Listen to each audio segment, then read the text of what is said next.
जय हिंद दोस्तों, वंदे मातरम। स्वागत है आप सभी का आपके अपने यूट्यूब चैनल में। भाई यूपी पुलिस से रिलेटेड जितने भी बच्चे हैं वो जल्दी से क्लास में आ जाए भाई। बहुत ही ज्यादा एक तो खुशी की बात आप सभी में ये होगी कि जो भी आपका जनपद था, गृह जनपद था, जो भी आपने फॉर्म में डाला था गृह जनपद अपना, उसी गृह जनपद में आपका एग्जाम होने वाला है। बहुत ही बढ़िया बात है। आप लोग बहुत ज्यादा परेशान होते थे, दूर दूर तक एग्जाम आपके होते थे और बहुत चीजें प्रभावित होती थी। ठीक है, यातायात हुआ और आपको 2-4 दिन पहले से ही अरेंजमेंट करना होता था पहले से ही। तो उन सभी चीजों से आप लोग बच चुके हो और आपका एग्जाम का जो टाइम है आप लोग वो भी देख पा रहे हो, क्योंकि एक दिन पहले से ही आप लोग जाके चले जाते थे और आप लोग अब अपनी 1 घंटा 2 घंटा पहले भी अगर आप लोग घर से चलते हो तो आप लोग जो है ये जो टाइम है आपका आने जाने का जो टाइम था, अगर कहीं बाहर एग्जाम होता था उसमें आप लोग जो कुछ आपको बचा कुचा है 1-2% आपको पढ़ना है तो वो आप लोग पढ़ सकते हो। ठीक है, तो बहुत ज्यादा सुविधा हो गई है आप सभी को कि एग्जाम आपका गृह जनपद में हो रहा है। ठीक है, प्रैक्टिस सेट नंबर आज मैं बात करूंगा 15 की। अभी तक हमने जो प्रैक्टिस सेट जो पढ़ाए हैं तो प्रैक्टिस सेट अभी तक हम लगवा चुके हैं लगभग 30 से 35 प्रैक्टिस सेट। ठीक है, लेकिन ये जो प्रैक्टिस सेट नंबर 15 है, कुछ प्रैक्टिस सेट ऐसे हैं जो हमने चैप्टर वाइज लिए हैं, जैसे समय और कार्य का, और बहुत सारे चैप्टर हमने लिए हैं समय और कार्य, उन पर हमने कोई भी प्रैक्टिस सेट नंबर नहीं डाला है। ठीक है, तो आज हम प्रैक्टिस सेट नंबर 15 ले रहे हैं। ठीक है, तो वो सब प्रैक्टिस सेट के रूप में ही सारे के सारे क्वेश्चन कराए गए हैं। आज इस प्रैक्टिस सेट में मैं आपसे बात करूंगा वर्ष से रिलेटेड। ठीक है, हमारे सिर्फ 2 ही पॉइंट ऐसे रह रहे हैं जो अभी तक नहीं हुए हैं। एक तो वर्ष, वो मैं आज क्लियर कर दूंगा, परिधिया क्षेत्रफल से संबंधित कुछ क्वेश्चन कराए भी है मैंने प्रैक्टिस सेट के अंदर, उनके बारे में आपको जानकारी है भी। ठीक है, तो एक तो आज मैं वर्ष कंप्लीट कर दूंगा, कुछ भी नहीं बचेगा उसके अंदर से। ठीक है, और यूपी पुलिस में जो है क्वेश्चन है वो भी लगवाऊंगा, और साथ ही साथ एक हमारी क्लास होने वाली है ग्राफ की। ठीक है, आपको कल जो है वो ग्राफ की क्लास मिलेगी, 7 से 8 क्वेश्चन कराऊंगा। 7 से 8 क्वेश्चन मान लो आप लोग मैं कराने वाला हूँ ग्राफ के अंदर, उन्हीं से ही आपका क्वेश्चन आने वाला है। अच्छा क्वेश्चन आएगा और बिल्कुल आसान क्वेश्चन आएगा यूपी पुलिस के अंदर अगर ग्राफ से कोई भी क्वेश्चन होता है। ठीक है, तो आज हम चलते हैं वर्त के कुछ टॉपिक है, वर्त के अंदर से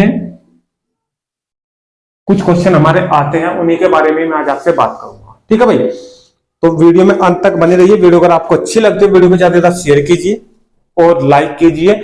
साथ में जिसने चैनल को अभी तक सब्सक्राइब नहीं किया है वो चैनल को सब्सक्राइब कर ले। किसी भी एग्जाम के लिए आप लोग मैथ की तैयारी कर रहे हो तो हमारे चैनल से आप लोग मैथ की तैयारी बिल्कुल अपनी कंप्लीट कर सकते हो। एएलपी का बैच मैंने आपको पहले ही बताया था कि आपका 15 फरवरी से एएलपी का जो है एएलपी का जो मैथ है वो स्टार्ट कर दूंगा मैं। ठीक है, टेक्नीशियन की भर्ती भी आ चुकी है, उसका भी मैथ, और जून में आपके एनटीपीसी की वैकेंसी आ रही है। तो मैथ की अगर आप लोग कोई सी भी तैयारी करना चाहते हो किसी भी एग्जाम की, तो हमारे चैनल से आप लोग मैथ की तैयारी बिल्कुल कंप्लीट कर सकते हो, बिल्कुल फ्री ऑफ कॉस्ट। ठीक है, किसी से किसी प्रकार का कोई पैसा नहीं लिया जाएगा और सारी क्लासें आपको चैप्टर वाइज मिलेगी और बिल्कुल फ्री मिलेगी। ठीक है, और टाइम से मिलेगी। चलिए अब वर्थ के बारे में भाई सीख लेते हैं थोड़ा। देखिए, सबसे पहले मैं आपको थोड़ी डिटेल बता दूं वर्थ के बारे में, फिर इसके क्वेश्चंस करेंगे। ठीक है, तो वर्त ये मैंने एक वर्त ले लिया और वर्त का ये मैंने एक केंद्र ले लिया। ठीक है, ये मैंने एक केंद्र ले लिया और केंद्र से अगर वर्त की परिधि तक मैं कोई रेखा खींचता हूं तो ये हो जाती है इसकी आर। क्या हो जाती है? इसकी आर, और इस आर को ही हम बोलते हैं त्रिज्या। इस आर को ही हम बोलते हैं क्या? इसकी त्रिज्या। ठीक है भाई, इस आर को हम क्या बोलते हैं? इसकी त्रिज्या। अब अगर ये आर किसी भी वर्त, ये पूरा वर्त है, इसकी कहीं से भी ये जो परिधि है ना, इस परिधि को आप लोग कहीं से भी ले लो और इस केंद्र तक अगर आप लोग मिलाते हो तो ये इसकी चारों ओर से इसकी त्रिज्या ही ये आने वाली है। ठीक है, सिर्फ एक छोर से, मतलब कि ये मैंने एक छोर चला यहां से लेके परिधि से और मैंने इस केंद्र पे मिला दिया है तो ये इसकी त्रिज्या होगी। परंतु अगर यही रेखा मैंने आगे बढ़ा दी, यही रेखा मैंने आगे बढ़ा दी और ये रेखा यहां से चल के यहाँ पे खत्म हुई है तो ये पूरा का पूरा इसका हो जाएगा व्यास, जिसको हम डी से प्रदर्शित करते हैं। क्या हो जाता है? व्यास। ठीक है, और ये क्या हो जाएगी? इसकी त्रिज्या। आप सभी को पता है, आप सभी को पता है जो मैंने अभी बात बताई है, ये वाली त्रिज्या होगी। लेकिन अगर मुझे आगे बढ़ा दी भाई आर ये और आर ये, देखिए ये मैंने कितनी अभी लिखी है? आर। ठीक है, तो ये भी तो यहां से यहां कितनी होगी? आर। तो इसका मतलब आर और आर ये 2r इस किसके बराबर होगी? इस डी के बराबर होगी, यानी कि व्यास हमारा 2d के बराबर हम लोग लिख सकते हैं, क्योंकि केंद्र से ये रेखा जो चली है ये पूरी की पूरी इसने दूसरी ओर परिधि पे ही मिला दी है। अगर केंद्र से होती हुई कोई रेखा पूरी एक परिधि जो इसकी परिधि है उसके दोनों छोरों को टच करेगी तो ये उसका व्यास कहलाएगा, और अगर केंद्र पे आगे रुक जाएगी तो उसकी त्रिज्या कहलाएगी। ठीक है भाई, चलिए आगे। दोबारा फिर मैं एक सर्किल ले रहा हूं, ये मैंने एक सर्किल ले लिया। ठीक है, ये इसका केंद्र हो गया। अगर मैं इसके अंदर की बात करता हूं, ये टोटल, तो ये इसका एरिया होगा। ठीक है, इसका क्षेत्रफल कितना होगा वर्त का, ये वाला अंदर वाला।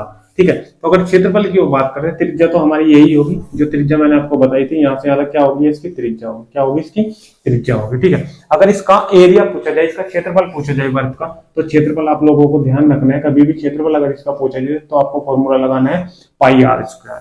पाई का मान वो दे भी सकता है, ठीक है, और अगर नहीं भी देगा तो आपको पाई की वैल्यू लगानी है 22/7। क्या लगानी है, 22/7। क्लियर है भाई। इसका एक मान पॉइंट में होता है 3.141। ठीक है, अगर आप वो वैल्यू दी जाती है, क्वेश्चन पूरा होने के बाद पाई की वैल्यू दी जाती है, अगर वो वैल्यू दी जाती है तो आप लोग उससे सोल्व करोगे। ठीक है, और अगर नहीं देता तो आप लोग 22/7 लिख सकते हो। ठीक है, तो ये तो हो गई हमारी वर्त का क्षेत्रफल हो गया, त्रिज्या हो गया, व्यास होगा।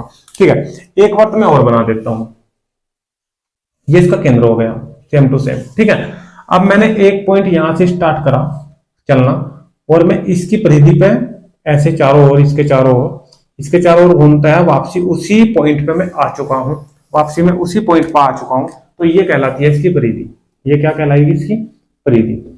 ठीक है, परिधि क्या कहलाएगी, इसकी परिधि। परिधि को आप लोग परिमाप के रूप में भी लिख सकते हो। ठीक है, वर्ग है, वर्ग मैंने चारों भुजाएं अगर मैं उसकी मापनी है तो मैं उसका परिमाप लिख सकता हूं। ठीक है, वर्ग की परिधि, और किसी भी अगर इससे अगर कोई भी आकृति है तो आप लोग उसका परिमाप भी लिख सकते हो। ठीक है, और वर्ग की परिधि होती है। ठीक है भाई, तो वर्ग की परिधि ये कितनी होती है, हमारी वर्ग की परिधि है भाई 2πr। 2π में r की मल्टीप्लाई हो जाएगी, 2πr। r हमारी वही त्रिज्या, और पाई का मान 22/7 आप लोग लिख सकते हो। ठीक है भाई, तो ये तीनों चीज आपके माइंड में अगर है तो क्वेश्चन बहुत ज्यादा आसान हो जाएंगे। किसी भी प्रकार की कोई प्रॉब्लम आपको क्वेश्चन में नहीं होने वाली है, और जो प्रॉब्लम होगी उसे मैं दूर करने के लिए यहाँ पे हूँ। ठीक है, तो ये त्रिज्या हो जाएगी, इसके बारे में आपको पता है, व्यास का आपको पता लग गया। ठीक है, यहाँ से आप लोग d बराबर भी निकाल सकते हो। देखिए r बराबर निकाल सकते हो, यहाँ से 2r बराबर d है ना भाई। देखिए 2r बराबर क्या लिख दिया, d। अगर मैं यहाँ से r की वैल्यू निकालू तो r की वैल्यू कितनी आएगी, ये 2 चले जाएगा इसके बटे में d/2। यानी कि अगर कहीं पे व्यास दिया हुआ है, अगर कहीं पे व्यास दिया है तो उसको अगर मैं आधा कर देता हूँ तो मुझे त्रिज्या प्राप्त हो जाएगी। ठीक है, इस त्रिज्या को आप लोग अर्धव्यास के रूप में भी लिख सकते हो। ठीक है, अर्धव्यास अगर कहीं पे दिया जाता है तो उसकी त्रिज्या ही होती है। ठीक है, अर्धव्यास। ठीक है, इस त्रिज्या को आप लोग त्रिज्या भी लिख सकते हो, और इसको अर्धव्यास के रूप में भी लिखा जा सकता है। इन सभी जो है, ये मैंने जो ग्राफ बनाए हैं यहाँ पे, ठीक है, वर्ग से रिलेटेड, आप लोग इनका स्क्रीनशॉट ले लो जल्दी से। फिर क्वेश्चन नंबर 1 पे चलते हैं। क्वेश्चन नंबर 1 पे बढ़िया क्वेश्चन है सारे के सारे। ठीक है, यूपी पुलिस में आए हुए क्वेश्चन है। चलिए,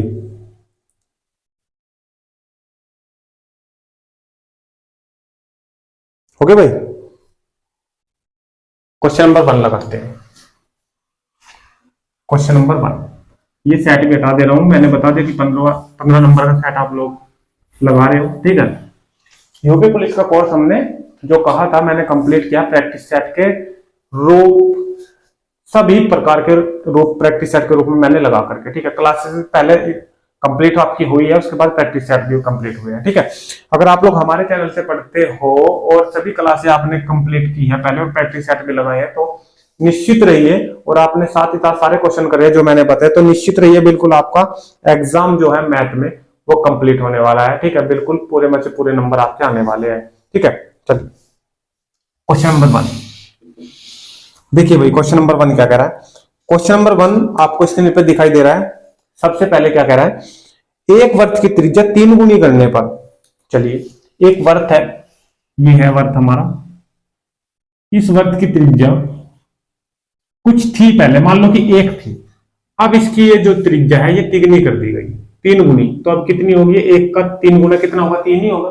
अब ये त्रिज्या 3 गुनी कर दी गई है। ठीक है, आगे पढ़िए क्या कह रहा है, 3 गुनी करने पर उसकी परिधि अपनी पूर्व परिधि से कितनी गुना है। उसकी परिधि, ये जो परिधि है अपनी पूर्व परिधि से, मतलब कि एक वर्त ये है जिसकी एक त्रिज्या है, ये 3 गुनी त्रिज्या का है। ठीक है, इसकी परिधि कितनी होगी, 2πr होती है ना परिधि, चारों तरफ घूमने को उसी पॉइंट पे वापसी आ जाएंगे हम, तो ये इसकी परिधि होगी। ठीक है, परिधि होती है हमारी 2πr। तो इसमें r की वैल्यू कितनी है, यहाँ पे आर की वैल्यू कितनी है यहाँ पे 1, ठीक है। तो 2 पाई की 1 में मल्टीप्लाई हो जाएगी, तो इसकी परिधि कितनी आ गई, इसकी परिधि कितनी आई वर्त की 2 पाई, जिसकी 1 रेडियस थी, ठीक है। अब इसका आ गया यहाँ पे, इसकी यहां से इस पॉइंट से चले और इसी पॉइंट पे वापसी आ गए हम, तो ये इसकी परिधि होगी 2 पाई आर। आर कितना है यहाँ पे 3 गुना है, यानी कि 3 है, ठीक है।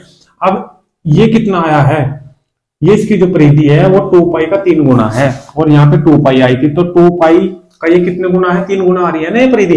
तो हम क्या कहते हैं कि ये जो वर्क है ना, अब ठीक है, ये जो वर्क है ना, ये इसका कितना है 3 गुना है, ठीक है। एक वर्ग की त्रिज्या 3 गुनी करने पर उसकी परिधि अपनी पूर्व परिधि की कितनी गुना हो जाएगी, 3 गुनी हो जाएगी, ठीक है भाई। अपनी पूर्व परिधि की अगर 4 गुनी करता हो तो 4 गुनी हो जाएगी, और अगर उसने 3 गुनी कहा है तो 3 गुनी हो जाएगी। यही हमारा आंसर आ जाएगा, ठीक है। शॉर्ट टिक के रूप में आप लोग सीख सकते हो, ऑप्शन नंबर इसका ए आपको देखने को मिल रहा है 3 गुनी, ठीक है।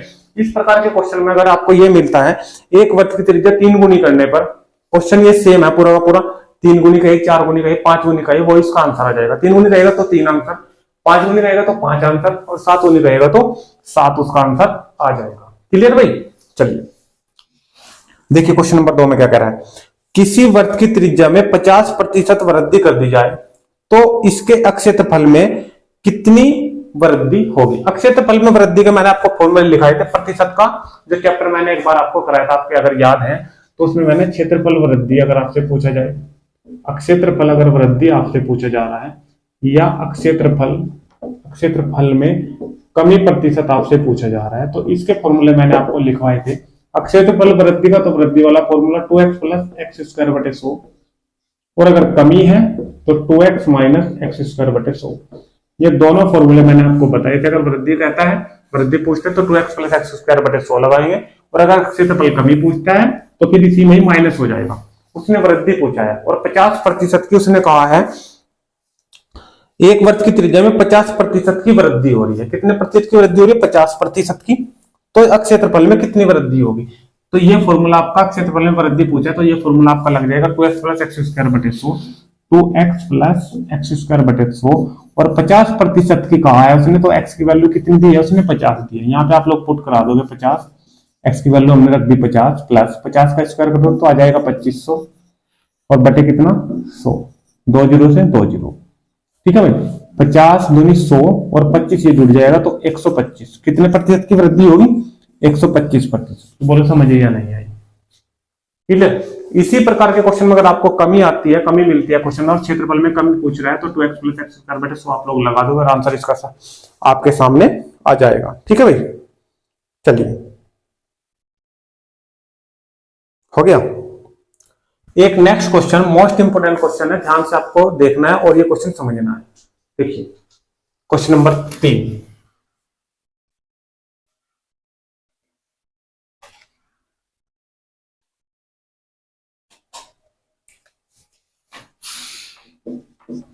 क्वेश्चन नंबर 3 कह रहा है, एक वर्गाकार रूप में मुड़ी हुई एक इस्पात की तार, एक कोई तार थी, मान लो कि ये तार थी कोई, और ये मोड़ तोड़ के एक वर्ग बना दिया, एक वर्ग बना दिया वर्गाकार रूप में, ये मोड़ दी, ठीक है। वर्ग का मतलब सभी भुजाएं इसकी बराबर होगी, सभी भुजाएं इसकी बराबर होगी, प्रत्येक कोण 90 डिग्री का होगा, ये तो होता है वर्ग। आगे देखो क्या कह रहा है, इस्पात की तार 180 वर्ग सेंटीमीटर क्षेत्रफल घेरे हुए है। ये जो इस्पात की तार उसने मोड़ के एक वर्ग बना दिया ना, तो इसने जो क्षेत्रफल ये जो घेरा है, अंदर का जो क्षेत्रफल घेरा है ना, तो ये जो क्षेत्रफल है ये 121 है, 121 वर्ग सेंटीमीटर है, ठीक है। अक्षेत्रफल है, और वर्ग का क्षेत्रफल होता है क्या, अगर इसकी भुजा में a मान लो, अगर इसकी भुजा में a मान लो वर्ग की, तो वर्ग का क्षेत्रफल होता है a², और क्षेत्रफल कितना दिया उसने 121, तो क्षेत्रफल होता है कितना वर्ग का a², ठीक है। यानी कि भुजा का स्क्वायर, और बराबर किसके रख सकते हैं हम 121 के, तो a की वैल्यू यहाँ से कितनी आ गई निकल के 11 सेंटीमीटर, क्योंकि 121 इसका वर्गमूल होगा, 2 स्क्वायर का उधर लग जाएगा वर्गमूल, और a की वैल्यू कितनी आ जाएगी 11। यहां तक बात समझ में आई, ठीक है।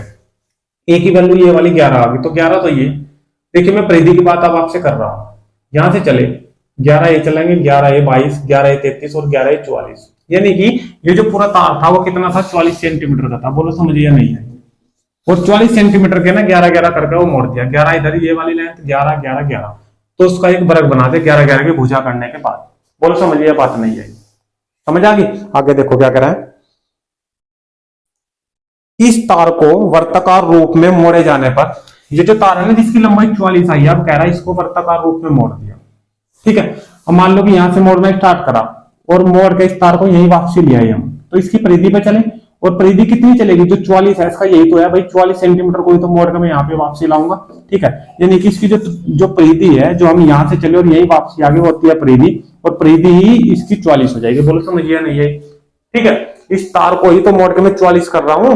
ठीक है, उस 44 जो लंबाई है हमारी, ये तार है जो, इसी को मैंने मोड़ दिया तो रहेगी तो ये 44 ही, तो 2πr बराबर क्या लिख सकते हैं हम, 44। ठीक है, और उसमें क्या पूछा है, वर्ग का क्षेत्रफल पूछा है। वर्ग का क्षेत्रफल क्या होता है, πr², और आर आपको मिलेगी यहाँ से, देखो पाई की वैल्यू आप लोग यहाँ पुट करा दो, 22/7 गुना आर बराबर 44, 22 दूनी 44, इस 44 से पूरा 44 कैंसिल, यहाँ बचा 1, 7 एकम 7, तो आर की वैल्यू कितनी आई, 7। ठीक है, आपको निकालना है वर्ग का क्षेत्रफल, पाई की वैल्यू 22/7 बटे r², आर कितनी आई 7, और 7 का स्क्वायर आ जाएगा 49, 7 से फिर 49 कैंसिल, 7 आ जाएगा, 7 49, 22 के और 7 की मल्टीप्लाई करोगे तो 154, और क्षेत्रफल पूछा है तो क्षेत्रफल हमेशा वर्ग सेंटीमीटर में आएगा। बोलो समझिए नहीं है क्वेश्चन पूरा का पूरा। किसी भी क्वेश्चन में अगर प्रॉब्लम आती है तो कमेंट के माध्यम से आप लोग लिख सकते हो। ठीक है, तो मैं हूं फिर उस क्वेश्चन के लिए। ठीक है, सबसे पहले दोबारा एक बार बता दूं कि कोई इस्पात की तार जिसको वर्गाकार रूप में मोड़ दिया गया, वर्गाकार रूप में जो मोड़ने पर उसको उसने जो क्षेत्रफल घेरा है वो 121 घेरा है। ठीक है, घेरने के बाद जो उसका क्षेत्रफल है, हम पता है हमें a² होता है वर्ग का, तो क्षेत्रफल के बराबर क्षेत्रफल रख सकते हैं। तो a की वैल्यू हमें पता लगी 11 है, तो 11 44 हमें पता लगी कि इस तार की जो लंबाई थी वो 44 थी। इस अब 44 पहले तो इस तार से बनाया था एक वर्ग, अब इसी तार से बना दिया एक वर्ग। ठीक है, तो इसकी लंबाई अब कितनी है, 44, तो ये जो मुड़ेगा, जो वर्ग बनेगा इस 44 का ही तो बनेगा। ठीक है, तो मुड़ने के बाद बाहरी जो हिस्सा है वो परिधि होती है, तो इस 44 के हम बराबर रख सकते हैं, यहाँ से आर की वैल्यू हमें प्राप्त हो जाएगी। उसका क्षेत्रफल हमें पूछा है, तो वर्ग का क्षेत्रफल हमें 154 वर्ग सेंटीमीटर मिल जाएगा। बोलो समझे ये बात या नहीं जाएगी? ठीक है, क्लियर? मैंने पहले बोला था कि बढ़िया क्वेश्चन है, बहुत ही बढ़िया। आगे आने वाले क्वेश्चन जितने भी है बहुत ही शानदार है, जानदार है, और मोस्ट इंपोर्टेंट है यूपी पुलिस के लिए। नेक्स्ट क्वेश्चन चलते हैं, क्वेश्चन नंबर 4 पे। इसके बाद भाई ग्राफ की वीडियो भी आने वाली है।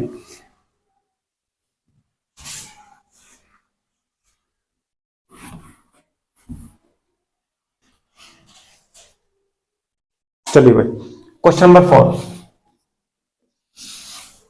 क्वेश्चन नंबर 4 पढ़िए एक बार। 70 मीटर व्यास के गोलाकार बाग, ध्यान देना 70 मीटर व्यास है, व्यास का मतलब डी, ये दे दिया उसने 70 मीटर, लेकिन मैं बताया था आपको व्यास हमें कहीं नहीं लगाना है, हर जगह हमेशा आपको त्रिज्या की ही जरूरत पड़ेगी, और त्रिज्या होती है व्यास की आधी।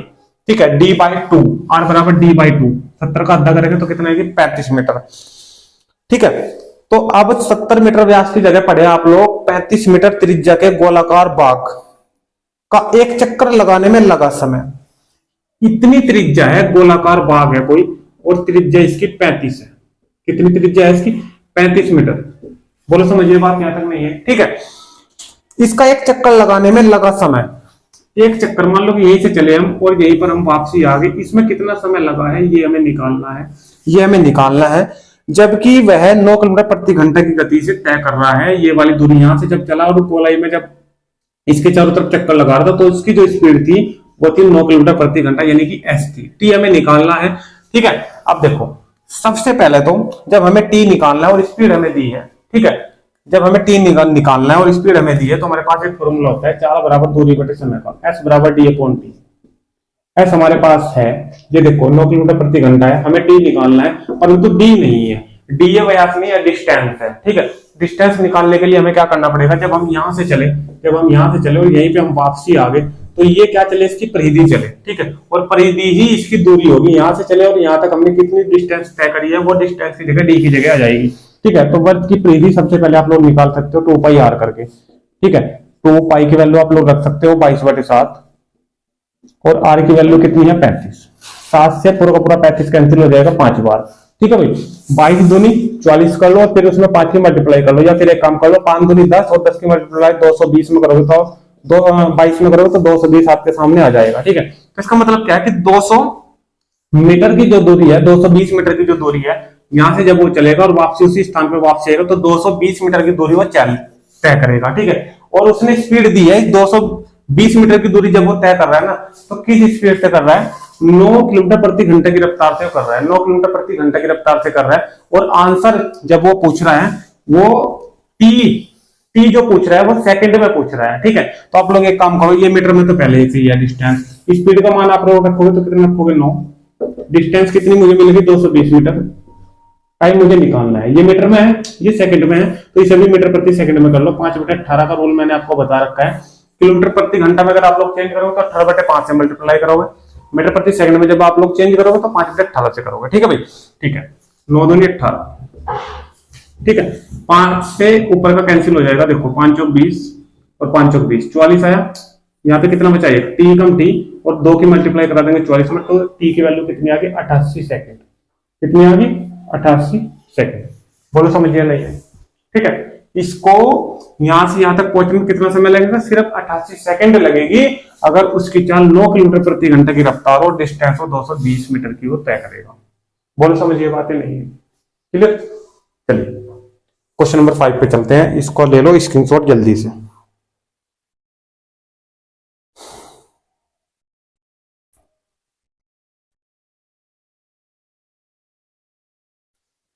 क्वेश्चन नंबर 5, वर्त के क्वेश्चन 2-3 बार यूपी पुलिस के एग्जाम में देखे गए हैं। आप लोग पीछे के जितने क्वेश्चन हैं वो आप लोग उठा के देख सकते हो। 2018-2019 के जो एग्जाम हुए थे तो उनमें वर्त से संबंधित क्वेश्चन देखे गए थे, ठीक है। चलिए क्वेश्चन नंबर 6 है ना भाई? 5 सॉरी, क्वेश्चन नंबर 5।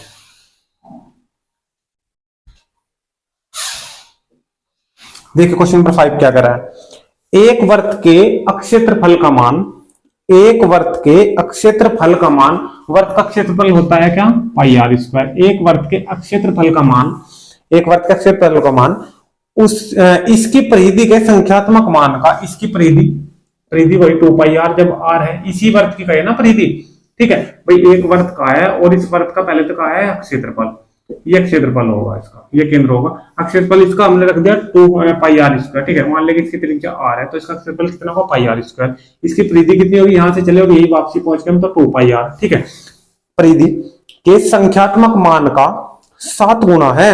ये कह रहा है कि एक वर्त का जो क्षेत्रफल है ना, इस परिधि का ये 7 गुना है, तो ये तो 7 गुना पहले से ही, आप लोग 7 गुना इसको कर दो उल्टा, तभी हम इसको बराबर इक्वल रख सकते हैं। ये चीज समझ में आई या नहीं आई? वर्त की परिधि कितनी है? वर्त की परिधि यानी कि 2 पाई आर में ज्ञात करना है। क्या ज्ञात करना है? 2 पाई आर। अभी हमारे पास आर नहीं है, आर हमें मिलेगा इस वाली समीकरण से, और आर की वैल्यू वहां पे लगा देंगे, पुट करा देंगे, आंसर आपके सामने आ जाएगा। देखो यहाँ आर से आर कैंसिल, पाई से पाई कैंसिल, यहाँ भी एक आर बच गया, तो आर बराबर 7 दूनी 14, तो आर की वैल्यू कितनी आई? 14। आर की वैल्यू यहाँ रख देंगे 14, ठीक है। पाई की वैल्यू भी यहाँ पे पुट करा सकते हो, 2 गुना 22/7, और आर की वैल्यू आ जाएगी 14। 7 दूनी 14, ठीक है। 2 दूनी 4 और 4 की 22 में मल्टीप्लाई करेंगे तो 28। कितना आया? ओ सॉरी 88, ठीक है। तो क्वेश्चन नंबर 5 का उसने जो पूछा था क्वेश्चन में, वो पूछा था वर्त की परिधि कितनी है, तो परिधि कितनी आएगी? 88। वो इकाई में आंसर दे रहा है, इकाई में आंसर दे रहा है, तो आप लोग यहाँ पे क्या लगा दोगे? ऑप्शन में इकाई पे ही आंसर, ठीक है।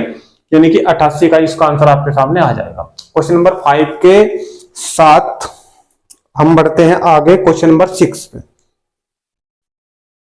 चलिए आसान क्वेश्चन था तो क्वेश्चन नंबर 6 पे चलते हैं। 6 क्वेश्चन बढ़िया क्वेश्चन है, ध्यान से समझना भाई। क्वेश्चन नंबर 6 देखिए, क्वेश्चन नंबर 6 क्या कर रहा है? एक गाड़ी के पहिए की त्रिज्या 0.25 मीटर है। एक कोई गाड़ी का पहिया है, देखिए मैं यहाँ पे पहिया बना दे रहा हूं, ये इसका केंद्र हो गया, ठीक है। मान लो कि ये गाड़ी का पहिया है, ठीक है। ये गाड़ी का एक पहिया है जिसकी जो त्रिज्या है वो 0.25 है, ये वाली त्रिज्या होती है, और ये आर बराबर हम मानते हैं 0.25 मीटर। कितनी होगी ये? 0.25 मीटर आर हमें मिल चुकी है। 11 किलोमीटर की दूरी तय करने में ये पहिया घूम रहा है, और इसे 11 किलोमीटर की दूरी तय करनी है, ठीक है। 11 किलोमीटर की दूरी तय करनी है, तो कह रहा है यह पहिया कितने चक्कर लगाएगा? यह पहिया कितने चक्कर लगाएगा? सबसे पहली बात मैं आपको बता दूं, कि पहिया कितने चक्कर लगाएगा।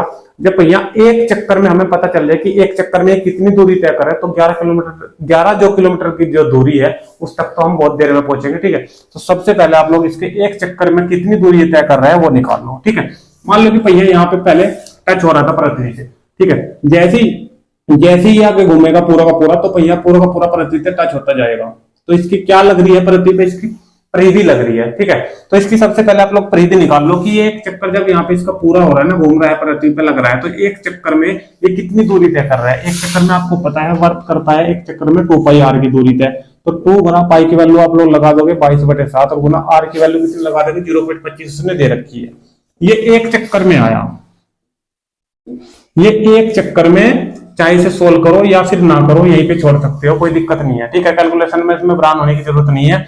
एक चक्कर में ये इतनी दूरी तय कर रहा है। ठीक है, हमें कितने किलोमीटर की दूरी तय करानी है इसने, हमें करानी है 11 किलोमीटर की दूरी, हमें करानी है 11 किलोमीटर की दूरी। ठीक है, अब 11 किलोमीटर की दूरी देखो, ये पूरा का पूरा जो सोल्व होके आएगा वो क्या में आएगा, मीटर में आएगा ना, क्योंकि यहाँ त्रिज्या क्या में दी हुई है, मीटर में दी हुई है। ठीक है, हमें करानी है 11 किलोमीटर की दूरी तय। एक काम करो, एक चक्कर में इतनी दूरी तय कर रहा है, उल्टा अगर मैं इसको कर दूं ना क्वेश्चन को, तो बिल्कुल आपके समझ में आ जाएगा निश्चित तौर से। देखो, ये कह दूं मैं कि ये पूरा का पूरा इस पूरे के सामने है, इस पूरे के बराबर है।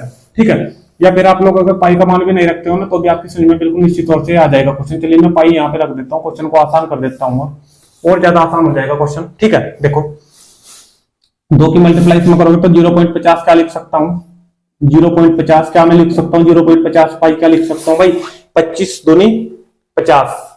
ठीक है, क्या 0.50 लिख सकता हूँ, 0.25 को बिल्कुल सर लिख सकते हो, ये 22 की गुणा में सेम टू सेम ऐसे ही आ गया। तो एक चक्कर में मैं उल्टा कर दूं क्वेश्चन के कि 0.50 पाई की जो दूरी है ये वो तय कर रहा है कितने चक्कर में, एक चक्कर में। ठीक है, इतनी दूरी तय कर रहा है एक चक्कर में। हमें इतनी नहीं करानी है, हमें इतनी नहीं करानी है, हमें करानी है 11 किलोमीटर की। तो सबसे पहले यहाँ पे आप लोग 11 किलोमीटर बनाओ, क्या बनाओ, यहाँ 11 किलोमीटर बनाओ, इसको उधर लेके जाओ। ठीक है, यहाँ पे सबसे पहले एक आएगा। ठीक है, कि यहाँ पे क्या आएगा, ये एक आएगा, एक में कितनी तय करेगा, ये चले जाएगा इसके बटे में 0.50 पॉइंट इतने चक्कर। ठीक है, अब हमें एक की नहीं तय करनी है, हमें करनी है 11 किलोमीटर की। तो 11 से इधर मल्टीप्लाई कर दो और 11 से इधर मल्टीप्लाई कर दो, 11 कम 11, तो ये किलोमीटर की बात हो रही है। 11 किलोमीटर में वो इतने चक्कर लगाएगा। ठीक है, अब 11 किलोमीटर में हमने दूरी नहीं निकालनी है, क्योंकि मीटर में हमारी त्रिज्या दी गई है और मीटर में ही हम पूरे के पूरे क्वेश्चन को सोल्व करने वाले हैं। ठीक है भाई, तो मीटर में सोल्व करेंगे आप लोग, तो इधर भी आप लोग 1000 से मल्टीप्लाई करा दोगे, क्योंकि 1 किलोमीटर में 1000 मीटर होते हैं। ठीक है, तो 11 किलोमीटर में कितना हो गया, 11000 मीटर। 1000 से इधर मल्टीप्लाई करा दो तो 1000 से इधर हो जाएगी मल्टीप्लाई। इसको सोल्व करके जो भी आपका आंसर आएगा उतने ही चक्कर ये आपके आ जाएंगे। ठीक है, देखो 11 कम 11, नीचे में लिख रहा हूँ 0.50, पाई की वैल्यू 22/7, 22 नीचे 7 चले जाएगा ऊपर। ठीक है, और ये 1000 जो बोलो सोल्व करोगे जब क्या आएगा, देखो ये पॉइंट हटा दो, पॉइंट हटाने पे 2 अंक हट गए, एक भी लगा सकते थे क्योंकि एक 0 से तो ये 0 कटी जाएगी। ठीक है, 5 है 50, 5 दूनी 10 हो जाएगा, 2 से ये 22 कैंसिल, 11 जाएगा और 11 से ये पूरा 11 कैंसिल। 7 की एक 4 में मल्टीप्लाई होने के बाद 7000 आ जाएगा, तो ये 7000 चक्कर आपका आंसर आ जाएगा। ठीक है भाई, कोई दिक्कत, समझ में आ चुका है पूरा का पूरा क्वेश्चन। एक तरीका और बता दे रहा हूं। ठीक है, अगर यहाँ पे थोड़ा सा डाउट आपको हो चुका है, मुझे लगता है कि यहाँ पे कुछ डाउट है आपको, आंसर ये 7000 बिल्कुल सही है और ये कराने का तरीका भी मेरा बिल्कुल सही है। अगर इससे भी और अच्छा आपको चाहिए तो मैं एक तरीका और बता रहा हूँ आपको, आंसर उसका 7000 ही आएगा फिर भी। ठीक है, इसी प्रकार से देखो, थोड़ा कैलकुलेशन थोड़ी आपकी आसान हो जाएगी।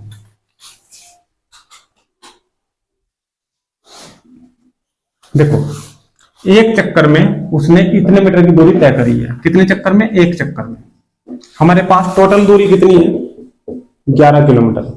हमारे पास ये क्या है मीटर में, तो इसे भी मीटर में तोड़ लो, 11, 1000 से इसमें मल्टीप्लाई करा दो तो ये होगा इतने मीटर। तो इतने मीटर की दूरी मुझे तय करनी है, और जबकि मेरे पास इतने मीटर बराबर इतने चक्कर है। ठीक है, अब एक बात बताओ आप, मैं ये कह रहा हूं कि मेरे पास 100 मीटर की दूरी है, 100 मीटर की दूरी एक चक्कर में तय कर रहे हैं। एक चक्कर में कितना कर रहा है, 100 मीटर की दूरी तय कर रहा है और मुझे करानी है 1000 मीटर। मुझे करानी है क्या, 1000 मीटर। तो मैं क्या करूंगा, कितने चक्कर बनेंगे, कितने चक्कर बनेंगे? सीधी सीधी सी बात है, देखो एक चक्कर में जब वो 100 मीटर चल रहा है तो सीधी सीधी सी बात है कि 10 से इधर मल्टीप्लाई 10 से इधर, तो वो 1000 मुझे प्राप्त हो जाएगा। इसका मतलब क्या है कि 10 चक्कर लगेंगे। तो इससे भी आसान क्या तरीका है कि आप लोग जो टोटल दूरी है एक चक्कर में जितनी तय कर रहा है उससे उसको डिवाइड करा दोगे तो जो भी आएगा उतने चक्कर उसके बन जाएंगे। यानी कि टोटल दूरी को एक चक्कर में जितनी दूरी तय कर रहा है उसे आप लोग अगर डिवाइड करा दोगे तो टोटल चक्कर निकल के आ जाएंगे। ठीक है, तो टोटल दूरी मेरे पास कितनी है? 1000 है। एक चक्कर में कितनी तय करे, अगर आप लोग इससे इसको डिवाइड करा दोगे तो पूरा का पूरा मामला सोल्व होके आ जाएगा। ठीक है, पूरे के पूरे चक्कर निकल के आ जाएंगे। पाई की वैल्यू मैं यहाँ पे रख रहा हूँ 22/7 चले जाएगा ऊपर। इसको अगर आप लोग सोल्व करते हो इतने वाले को तो इसको 7000 आपका आंसर आपको मिल जाएगा, यानी कि 7000 चक्कर। ये तरीका अगर आपको अच्छा लगता है तो इससे कर सकते हो, और दूसरा तरीका अगर आपको अच्छा लगता है दूसरे तरीके से कर सकते हो। ठीक है, किसी भी प्रकार दोनों तरीके मैंने आपको बहुत ही बढ़िया तरीके से समझा दिए। नेक्स्ट क्वेश्चन चलते हैं भाई, क्वेश्चन नंबर 7।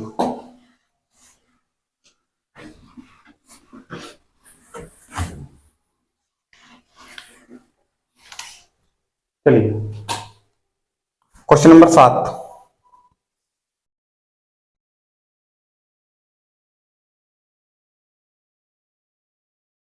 ये क्वेश्चन नंबर 7 आपको स्क्रीन पे दिखाई दे रहा है। ये क्वेश्चन आपको सॉल्व करना है, उसका आंसर आपको कमेंट बॉक्स में देना है। एक बार मैं क्वेश्चन आपको पढ़ के बता रहा हूँ। एक पहिए का अर्धव्यास मैंने आपको पहले बताया था कि त्रिज्या होती है, त्रिज्या उसकी 14 सेंटीमीटर है। 44 किलोमीटर दूरी तय करने में कितने चक्कर लगाएगा? यहाँ पे जो क्वेश्चन पूरा का पूरा सोल्व करा है वो 11 किलोमीटर दूरी तय करने में कितने चक्कर लगाएगा? तो 11 किलोमीटर पे तय करा है। अब की बार आपको उससे 4 गुणी, पहले 11 किलोमीटर था, की बार ये 4 गुणी दूरी उसने दी है, यानी कि 44 किलोमीटर दी है। तो 44 किलोमीटर में कितने चक्कर वो लगाएगा, ये आंसर आपको निकालना है। ठीक है भाई, इसका आंसर आपको कमेंट बॉक्स में देना है। चारों के चारों ऑप्शन आपको दिखाई दे रहे हैं नीचे। ठीक है, बताइए इसका आंसर क्या आएगा। एक नेक्स्ट क्वेश्चन में चलते हैं भाई, क्वेश्चन नंबर फिर 8 पे। क्वेश्चन नंबर 8 सारे क्वेश्चन कवर कर दूंगा भाई। वर्क के ऊपर कोई से भी क्वेश्चन अगर आता है एग्जाम में तो इन्हीं के अंदर से आपको मिल जाएगा। देखिए, एक वर्ताकार मैदान के बाहर चारों ओर एक वर्ताकार सड़क है। ये कोई वर्ताकार खेती मान लो, कुछ भी मान लो, और ये इसके चारों तरफ वर्ताकार मार्ग का ये खेत है, वो है एक रास्ता। क्या है? रास्ता है। ठीक है, पर ये क्या कह रहा है क्वेश्चन में फिर आगे, बाहरी तथा अंदरी वर्तों की परिधियां। बाहरी, ये एक बाहरी वर्त बन चुका है, इसकी परिधि, और ये जो अंदर का वर्त है इसकी परिधि, इन दोनों का जो अंतर है, इन दोनों परिधियों का जो अंतर है वो 66 है। इन दोनों परिधियों का जो अंतर है वो कितना है? 66 मीटर। ठीक है, उसने पूछा है सड़क की चौड़ाई कितनी है। सड़क की चौड़ाई कितनी है? ये जो सड़क इसमें बनी है ना, इसकी चौड़ाई कितनी है, इसकी ये चौड़ाई कितनी है। इस क्वेश्चन को मैं आपको ट्रिक से बता रहा हूं। ठीक है, अगर सोल्व करोगे तो लॉन्ग हो जाएगा, कहते हो तो सोल्व भी करा दूंगा। ठीक है, ट्रिक के माध्यम से कैसे करोगे, आसान हो जाएगा क्वेश्चन। ठीक है, ट्रिक के माध्यम से एक ट्रिक मैं आपको लिख दे रहा हूं यहाँ पे, C1 - C2 और अपॉन 2π। अगर ये आप लोग ट्रिक लगा दोगे इसमें तो आपका आंसर आपके सामने निकल के आ जाएगा सेकंडों में। ठीक है, देखो C1 क्या है? C1 है हमारे पास जो परिधि है वर्त की, एक वर्त की परिधि, यानी कि बड़े वाले वर्त की परिधि आप लोग कह सकते हो। बड़े वर्त की परिधि C1, क्योंकि बड़े में से तो छोटा घटेगा ना, तो C2 क्या आ जाएगा? छोटे वर्त की परिधि, छोटे वर्त की परिधि। ठीक है, C2 ये हो जाएगी। तो बड़े वर्त की परिधि में से छोटे वर्त की परिधि हमें घटानी है, और घटाने के बाद उसने ये मान दिया है कि इन दोनों का जो अंतर है, ये जो पूरा अंतर है यही 66 है। तो इस पूरे की जगह हमारा 66 आएगा। यहाँ पे घटाने जोड़ने का कोई मतलब पैदा नहीं होगा किसी भी प्रकार का। अंतर उसने पूरा ही डायरेक्टली दिया है, वो 66 आएगा। नीचे 2π है, 2π की मान रख दो, 22/7, 7 ऊपर चले जाएगा। ठीक है, इसको सोल्व करा दो। 22 दिया 66, 7 दिया 21, 21 में 2 से कर देंगे डिवाइड, तो 10.5 मीटर आपका आंसर निकल के आ जाएगा। ठीक है भाई, तो वर्त का ये क्वेश्चन नंबर 8 भी हमारा हुआ है कंप्लीट। नेक्स्ट क्वेश्चन में चलते हैं भाई, क्वेश्चन नंबर 9 पे। क्वेश्चन नंबर 9 वर्त के अंदर से ये लास्ट क्वेश्चन है वर्त का, बढ़िया क्वेश्चन है। सबसे पहले आपको ये सीखना पड़ेगा, इसकी भी ट्रिक मैं आपको बताऊंगा, बहुत ही बढ़िया, याद करने की बिल्कुल भी जरूरत नहीं है। ठीक है, उससे पहले आप लोग सीख लो थोड़ा सा।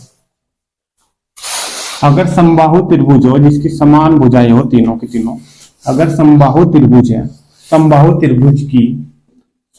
त्रिभुज की अंत्यवर्त की त्रिज्या की बात करें, अंत्यवर्त की त्रिज्या की बात करें तो आपको डायरेक्टली लगाना है a बटे 2√3। ए क्या है, अगर ये वर्त है, सॉरी समबाहु त्रिभुज है, इसकी तीनों भुजाएं होगी बराबर, तो ए है इसकी भुजा की लंबाई, यानी कि इसकी तीनों भुजाएं समान होती है। अगर एक भुजा 10 दे दी तो इस ए की वैल्यू कितनी होगी, 10 होगी, यानी कि ये समबाहु त्रिभुज की भुजा है ए। ठीक है, इसी के साथ साथ समबाहु त्रिभुज की अगर परिवर्त की त्रिज्या की बात करें, परिवर्त की त्रिज्या तो सेम यही रहेगा, a बटे 2√3 की जगह खाली नीचे 2 नहीं आएगा, √3 आएगा, तो a बटे 2√3 आंतरिक और परिवर्त की a बटे √3 लगाएंगे। देखिए क्वेश्चन में क्या कह रहा है, क्वेश्चन कह रहा है एक समबाहु त्रिभुज के अंत्यवर्त तथा परिवर्त के क्षेत्रफलों का अनुपात क्या होगा।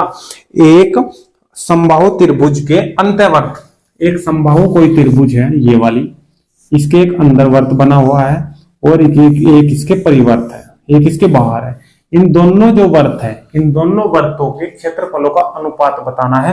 वर्त चाहे कोई सा भी हो, ये भी πr² होगा क्षेत्रफल, चाहे बाहर का हो चाहे अंदर का हो, लेकिन क्षेत्रफल क्या हो उसका, πr² ही होता है। ठीक है, सबसे पहला नंबर उसने अंत्यवर्त तथा परिवर्त, यानी कि पहले अंत्यवर्त का कहा है तो πr² में अंत्यवर्त का लगाऊंगा और πr² में परिवर्त का लगाऊंगा। ठीक है, πr1 और 2 भी कर सकते हो। ठीक है, पाई से पाई तो कैंसिल होना ही है। ये अंत्यवर्त का उसने कहा है तो मैं पहले अंत्यवर्त की त्रिज्या लूंगा, त्रिज्या ही तो है ना ये r1 भी ले सकते हो, इसे r2 ले सकते हो, यहाँ पे r1 ले लो r2 ले लो, कोई फर्क नहीं पड़ने वाला है। आपको स्क्वायर करना है वो भी अंत्यवर्ती का, इसका स्क्वायर करोगे क्योंकि यहाँ पे स्क्वायर लगा हुआ है ना। ठीक है, जब r1 स्क्वायर करोगे तो a², 2 का स्क्वायर 4, √3 का स्क्वायर 3 ही आ जाएगा, फिर अनुपात लगाओगे r2², r2 कितना है a² और √3 का स्क्वायर 3 ही आएगा, a² पे a² कैंसिल, 3 से 3 कैंसिल, यहाँ कितना बच रहा है 1, यहाँ पे कितना बच रहा है 3, 4 एकम 4, यहाँ बचा है 1, तो अनुपात क्या आया 1:4। यानी कि समबाहु त्रिभुज के अंत्यवर्त तथा परिवर्त के क्षेत्रफल का जो अनुपात होता है वो होता है 1:4। क्या होता है 1:4। ठीक है, डायरेक्टली आपको बुक में याद करने के लिए बोलेंगे कि इसका जो अनुपात होता है, एक लाइन आपको दे देगा कि किसी समबाहु त्रिभुज के अंत्यवर्त व परिवर्त के क्षेत्रफलों का अनुपात सदैव 1:4 होता है। अगर आपको निकालना सीखना है, कुछ सीखना है, कुछ बनना है तो आप लोग इस प्रकार कर सकते हो। पूरा का पूरा क्वेश्चन आपके सामने है। ठीक है भाई, चलिए तो ये रही है आज हमारी वर्त की क्लास। जितने क्वेश्चन थे वर्त के अंदर वो मैंने कराए हैं, इनसे बाहर आपको एक भी क्वेश्चन देखने को नहीं मिलेगा एग्जाम के अंदर। ठीक है, सारे के सारे बहुत अच्छे तरीके से अगर आपकी समझ में आ चुके हैं क्वेश्चन तो कमेंट के माध्यम से आप लोग बता दिया करें कि कैसे ये क्लास रही है। कुछ कमी अगर रही है तो उसको मैं दूर करने की कोशिश करूंगा नेक्स्ट जो हमारी क्लास आएगी उसमें। और नेक्स्ट क्लास हमारी आने वाली है ग्राफ से संबंधित, लास्ट हमारी क्लास रहेगी ग्राफ से संबंधित। उसके बाद मैं कोशिश करूंगा कि 2 से 3 क्लास मैराथन ले सकूं, पूरा का पूरा जो निचोड़ हमने